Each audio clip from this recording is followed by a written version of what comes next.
On retient souvent le premier terme de la demande. Pour gouverner, Salomon demande un cœur attentif qui sache écouter. Mais cela ne suffit pas, il demande aussi de savoir discerner le bien et le mal.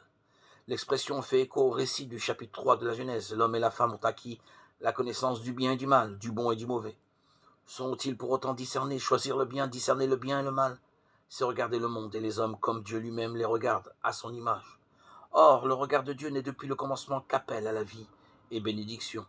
Celui qui tient entre ses mains une autorité quelle qu'elle soit, et cela est vrai de chacun, est appelé à entrer dans ce regard de Dieu, qui veut le bien de tous.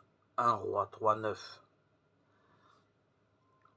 La parole de Dieu à Salomon, aujourd'hui, ressemble à celle d'Hérode, hier. Demande ce que je dois te donner, sauf qu'il n'y a ici ni serment ni convive. Le jeune homme répond dans la vérité d'un cœur à cœur avec le Seigneur. Il rend grâce à la fidélité de Dieu sans ressasser le passé. Il se reconnaît inexpérimenté sans s'enorgueillir d'être roi. Demandons-nous aussi ce trésor, un cœur attentif à discerner le bien du mal. 1 Roi 3,13.